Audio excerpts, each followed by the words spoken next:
திமுக கூட்டணி 200 இடங்களில் வெற்றி பெறும் என்று திராவிட முன்னேற்றக் கழக தலைவரும் தமிழ்நாடு முதலமைச்சருமான தளபதி ஸ்டாலின் அவர்கள் உறுதிபட தெரிவித்து வருகிறார். அண்மையில் செயற்குழுவிலும் அந்த தீர்மானத்தை திமுக நிறைவேற்றியிருக்கிறது. தமிழ்நாட்டை பொறுத்தவரையில் திமுக கூட்டணி வலுவாக இருக்கிறது. 2026 தேர்தலில் அவர் சொன்னதைப் போல அறுதி பெரும்பான்மை இடங்களில் இந்த கூட்டணி வெற்றி பெறும். எதிர்க்கட்சிகள் ஒரு ஒரே அணியிலே திரளுவார்கள் என்பதற்கான எந்த நம்பிக்கையும் இல்லை.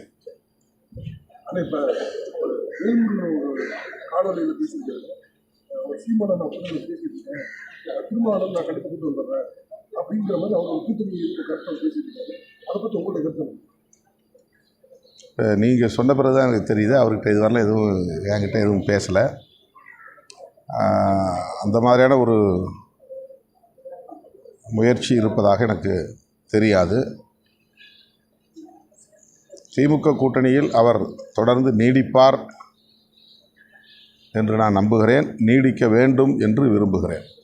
இன்னொரு புறம் பார்த்தீங்கன்னா, டிடிவி தினகரன் பாஜக கூட்டணிக்கு எல்லாரும் வரணும், நம்ம வலிமையாக இருக்கிற திமுக எதிர்க்கணும்னா நம்மளாம் ஒன்றா சேரணும்னு சொல்லி அவர் ஒரு கூட்டணி பேச்சு பேசியிருக்காங்க. அதை எப்படி பார்க்குறீங்க? அதாவது சிதறி கிடக்கிற எதிர்க்கட்சிகளை ஒருங்கிணைக்க வேண்டும் என்கிற ஒரு விருப்பத்தை அவர் வெளிப்படுத்தியிருக்கிறார். பாரதிய ஜனதா தலைமையில் எதிர்க்கட்சிகள் ஒன்று சேரும் என்று எனக்கு நம்பிக்கை இல்லை. தமிழ்நாட்டை பொறுத்தவரையில் அது வெற்றிகரமாக அமையாது என்பதை கடந்த தேர்தல்களில் மக்கள் உணர்த்தியிருக்கிறார்கள். பத்திரப்பதிவு துறையில் இப்போ 20 வகையான பத்திரத்தை விலை உயர்ந்திருக்கு. அதாவது 20 ரூபா இருந்தது 200 ரூபா இருக்கு. 10,000 40,000 ஆயிருக்கு. 2001 அப்புறம் இப்போ தான் உயர்ந்திருக்கு.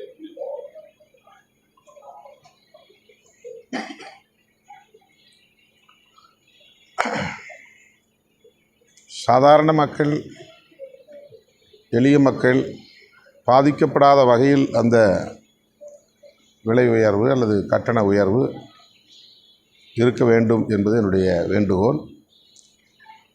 அது குறித்து நான் இன்னும் விவரங்களை திரட்டி முதல்வருடைய கவனத்திற்கு எடுத்துச் செல்ல முயற்சிப்பேன். நீண்ட இடைவெளிக்கு பிறகு இந்த கட்டண உயர்வு இருக்கிறது. அதனால் எளிய மக்கள் பாதிக்கப்படக்கூடாது. இஸ்லாமியோட 6வது கடமையாக திமுக வாக்களிக்கிறது தான். அவங்க இடைத்தூதர் சொன்னால் கூட மாற்றிக்க மாட்டாங்க. யார்? சீமான் சொல்லியிருக்காங்க. அதாவது இஸ்லாமியரோட 6வது கடமையாக திமுக வாக்களிக்கிறது தான் இருக்காங்க. இடைத்தூதர் சொன்னால் கூட அவங்க மாற்றிக்க மாட்டாங்க அப்படின்னு சொல்லுவாங்க. அது மகிழ்ச்சியான விஷயம் தானே. இஸ்லாமியர்கள் அந்த அளவுக்கு திமுக கூட்டணியை நம்புகிறார்கள். திமுக கூட்டணி சிறுபான்மையினரின் பாதுகாப்பு அரணாக இருக்கிறது. அதனால் இஸ்லாமியர், கிறித்தவர் உள்ளிட்ட சிறுபான்மையினர் தொடர்ந்து இந்த கூட்டணிக்கு வாக்களித்து வருகிறார்கள். 2019, 2021, 2024 ஆகிய 3 பொதுத் தேர்தல்களிலும் இந்த கூட்டணி வெற்றி பெறுவதற்கு சிறுபான்மை சமூகத்தினரின் வாக்குகளும் மிக முக்கியமானவை என்பதை அந்த முடிவுகள் நமக்கு உணர்த்தி இருக்கின்றன. அதை அவர் திரும்ப சொல்லியிருக்கிறார். ஆதங்கத்தில் சொன்னாலும் கூட உண்மையை சொல்லியிருக்கிறார். இல்லை, அந்த வார்த்தைகளில் விடுதலை சிறுத்தைகளையும் நினச்சிருக்காரு. விடுதலை சிறுத்தைகளுக்கும் ஓட்டு போட மாட்டாங்க அப்படின்னு சொல்லி அது அவருடைய கருத்து. இஸ்லாமியர்கள், சிறுபான்மையினர் விடுதலை சிறுத்தைகளுக்கு ஆதரவாக இருக்கிறார்கள், வாக்களித்து வருகிறார்கள் என்று நான் பெரிதும் நம்புகிறேன். உள்ளாட்சி தேர்தல் நடக்கும் நினைக்கிறீங்களா? அதில் உங்களோட நிலைப்பாடு இல்லை? நடக்க வேண்டும் என்பது எங்களுடைய நிலைப்பாடு. அது ஏதோ டெக்னிக்கல் இஷ்யூஸ், அதில் இன்னும் சில வரையறைகள் செய்ய வேண்டிய தேவை இருப்பதாக அமைச்சர் கூறியிருக்கிறார். அது விரைந்து நடக்க வேண்டும். தேர்தல் விரைவாக நடக்க வேண்டும். தொடர்ச்சியாக ஜாபர் சாதிக் வழக்கில் நீதிபதி விலகிறாரு, செந்தில் பாலாஜி வழக்கில் நீதிபதி விலகிறாரு, ஆர்எஸ் பாரதி வழக்கில் நீதிபதி விலகிறாரு. நீதிபதி விலகிறாங்களா? அது வேறு பெஞ்சுக்கு மாற்றுறது, ட்ரான்ஸ்ஃபர் பண்ணி வேறு பெஞ்சுக்கு மாற்ற சொல்லுவாங்க. அது வந்த அறிவிச்சு நீதிபதி மாறுறாங்க. விலை இல்லை, அது வந்து தலைமை நீதிபதி எடுக்கிற முடிவு தானே. அதில் யாரும் தலையீடு செய்ய முடியாதுல்ல. அதே தமிழ்நாடு அரசு அதில் தலையீடு செய்ய முடியாது. ஒன்றிய பாஜக அரசு மும்மொழி கொள்கையை நிர்பந்தம் செய்கிறது அப்படின்னு சொல்லிட்டு பள்ளிக்கல்வித்துறை அமைச்சர் அன்பில் மகேஷ் பொய்யாமொழி பேசியிருக்காரு. நீங்கள் அதை எப்படி பார்க்குறீங்க? அவர் வந்து டெல்லிக்கு வந்திருந்தப்ப கல்வித்துறை அமைச்சரை சந்தித்த போது தமிழகத்தை சார்ந்த நாடாளுமன்ற உறுப்பினர்கள் பலரும் உடனிருந்தோம். அப்போது அவர் தமிழ்நாடு அரசுக்கு ஒதுக்க வேண்டிய நிதியை நாங்கள் உடனே ஒதுக்க வேண்டுமானால் புதிய கல்விக் கொள்கையை முழுமையாக நீங்கள் நடைமுறைப்படுத்த வேண்டும் என்று வெளிப்படையாகவே சொன்னார். அதற்கு எங்கள் அதிகாரிகளோடு இன்னும் நாங்கள் பேச வேண்டியிருக்கிறது, பேசி அதன் பிறகு எங்கள் கருத்தை சொல்லுகிறோம் என்று சொன்னபோது அதை ஒரு ஒப்பந்தம் போல நீங்கள் எழுதி கையெழுத்திடுங்கள் என்று வலியுறுத்தினார். புதிய கல்விக் கொள்கையில் அல்லது தேசிய கல்விக் கொள்கையில் நீங்கள் தமிழ், ஆங்கிலம் ஆகியவற்றை படியுங்கள், ஆனால் இந்தியும் படியுங்கள், அது கட்டாயம். உங்கள் தாய்மொழியை நீங்கள் படிக்க வேண்டும் என்பதில் எங்களுக்கு மாற்று கருத்தில்லை. ஆங்கிலத்தையும் நீங்கள் கற்பதிலே எங்களுக்கு மாற்று கருத்தில்லை. ஆனால் இந்தியை படித்தாக வேண்டும். இதுதான் தேசிய கல்விக் கொள்கையில் இருக்கிற கருத்து. அதை அவர் வலியுறுத்தினார். அது ஒரு நிர்பந்தம்தான்.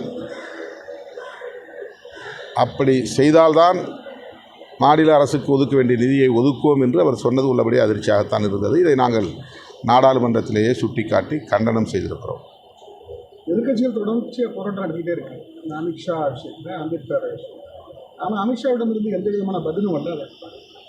அவர் உடனடியாக விளக்கம் சொல்லியிருக்கிறாரு. உடனே எல்லா பத்திரிகையாளர்களையும் கூட்டி, நான் அந்த பொருளில் சொல்லவில்லை, காங்கிரஸ் அதை திரித்து பேசுகிறது, எதிர்க்கட்சிகள் திரித்து பேசுகின்றன என்று அவர் விளக்கம் அளித்திருக்கிறார். ஆனால் உண்மையில் அவர் காங்கிரஸை விமர்சித்தார் என்றாலும் கூட புரட்சியாளர் அம்பேத்கர் அவர்களை கடவுளோடு ஒப்பிட்டு பேசியதில் அவருக்குள்ள ஒரு வெறுப்பு அல்லது அம்பேத்கர் மீதான ஒரு குறைவான மதிப்பீடு வெளிப்பட்டிருக்கிறது. இந்தியா முழுவதும் அதற்கு எதிர்ப்பு கிளம்பி இருக்கிற சூழலில் பிரதமர் மோடி உட்பட அமித்ஷா அவர்கள் பேசியது தவறில்லை என்று நியாயப்படுத்துகிற முயற்சியில் ஈடுபட்டிருக்கிறார்கள். எக்ஸ் தளத்திலே அவற்றை முழுமையாக வெளியேற்ற வேண்டும், அதாவது நீக்க வேண்டும், அந்த பதிவுகளை முற்றாக நீக்க வேண்டும் என்றெல்லாம் அரசின் சார்பிலேயே வேண்டுகோள் விடுத்திருக்கிறார்கள். ஆனால் அந்த நிறுவனம் அதற்கு மறுப்பு தெரிவித்திருப்பதாகவும் தகவல்கள் கூறுகின்றன. அம்பேத்கர் அவர்களை காங்கிரஸ் கட்சி தோற்கடித்தது என்று திரும்ப திரும்ப பாரதிய ஜனதா கட்சியை சார்ந்தவர்களும் RSS அமைப்புகளை சார்ந்தவர்களும் சொல்லுகிறார்கள். ஆனால் உண்மையில் அம்பேத்கர் அவர்களே அது குறித்து பேசிய குறிப்புகள் இருக்கின்றன. வீர சாவர்கர் அன்றைக்கு அம்பேத்கர் அவர்களுக்கு எதிராக பிரச்சாரம் செய்து தோற்கடித்தார், அவர்தான் தோற்கடித்தார் என்று அம்பேத்கர் அவர்களே கூறியிருக்கிறார். பாரதிய ஜனதா கட்சியை சார்ந்தவர் தான் உண்மையை திரித்து பொய்யை பரப்புகிறார். அடுத்து அது ஒரு எலக்டோரல் மோட்டிவ். தேர்தல் நேரத்தில் யார் எவ்வளவு பெரிய ஆளுமை நம்மை எதிர்த்து நின்றாலும் அவர்களை தோற்கடிக்க வேண்டும் என்று தான் நாம் நினைப்போம். அவர்கள் வெற்றி பெறட்டும் என்று யாரும் நினைப்பதில்லை. ஆனால் இவர்கள் கருத்தியல் ரீதியாக முரண்படுகிறார்கள். அம்பேத்கருடைய சிந்தனைகளை மறுத்து அவரை இந்துத்துவ அம்பேத்கர் என்று அடையாளப்படுத்தி அவரை விழுங்கி செரிக்க பார்க்கிறார்கள். இதை ஏற்க முடியாது என்பதுதான் இன்றைக்கு அம்பேத்கருடைய இயக்கங்களை சார்ந்த தலைவர்கள், பொதுமக்கள் அனைவரும் எதிர்ப்பு தெரிவித்து வருகிறோம். வருகிற 28ஆம் தேதி இந்தியா முழுவதும் இதனை கண்டித்து நூற்றுக்கணக்கான அம்பேத்கர் இயக்கங்கள் ஒரே நேரத்தில் ஆங்காங்கே மாநில வாரியாக ஆர்ப்பாட்டங்களை நடத்துகிறோம். விடுதலை சிறுத்தைகள் கட்சி 28ஆம் தேதி தலைநகர் சென்னையில் ஆர்ப்பாட்டம் நடத்துகிறோம். 1000 முறை அம்பேத்கர் பெயரை உச்சரிக்கும் போராட்டமாக அந்த போராட்டம் அமையும். அம்பேத்கர் விளிம்புநிலை மக்களுக்கான மீட்பர். அவர் என்ன கடவுளா என்று சொல்லக்கூடிய அளவுக்கு ஆத்திரத்தை வெளிப்படுத்திய அமித்ஷா அவர்களின் போக்கு கண்டனத்திற்குரியது. விடுதலை சிறுத்தைகள் கட்சியின் சார்பிலே 28ஆம் தேதி தலைநகர் சென்னையில் ஆர்ப்பாட்டம் நடைபெறும். ஆனால் திமுக ஆட்சியின் மீது மக்கள் வந்து அதிருப்தியில் இருக்காங்க. நாளுக்கு நாள் குற்றச்சம்பவங்கள் அதிகரிக்கிறது. மெயின் காரணம் போதைப் பொருள் தான் அதிகமாக நடமாடுது தமிழ்நாட்டில் அப்படின்னு எதிர்த்து. ஆளுங்கட்சி மீது எப்போதுமே ஒரு குறிப்பிட்ட சதவீதம் அதிருப்தி இருக்கத்தான் செய்யும். அது எந்த கட்சி ஆட்சியில் இருந்தாலும். போதைப்பொருள் புழக்கம் பெருகி இருக்கிறது, அதை தடுக்க வேண்டும் என்கிற கருத்தை அலட்சியப்படுத்த முடியாது, புறந்தள்ள முடியாது. தமிழ்நாடு அரசுக்கு விடுதலை சிறுத்தைகள் கட்சியும் அதை சுட்டி காட்ட கடமைப்பட்டிருக்கிறோம். குக்கிராமங்கள் வரையில் இன்றைக்கு அந்த பாதிப்பு இருப்பதை உணர முடிகிறது. மதுக்கடைகளை மூட வேண்டும் என்பதும் போதைப்பொருள் புழக்கத்தை கட்டுப்படுத்த வேண்டும், முழுமையாக கட்டுப்படுத்த வேண்டும் என்பதும் விடுதலை சிறுத்தைகளின் கோரிக்கை. மாண்புமிகு முதல்வர் அவர்கள் இதில் கவனம் செலுத்த வேண்டும். இவற்றை தடுத்து நிறுத்துவதற்கான அனைத்து முயற்சிகளையும் மேற்கொள்ள வேண்டும் என்று கேட்டுக்கொள்கிறேன். திமுக தலைமை மீது ஏதாவது கூட்டணி கட்சியினருக்கு அதிர்ச்சி இருக்கா? விடுதலை சிறுத்தைகளுக்கு இல்லை.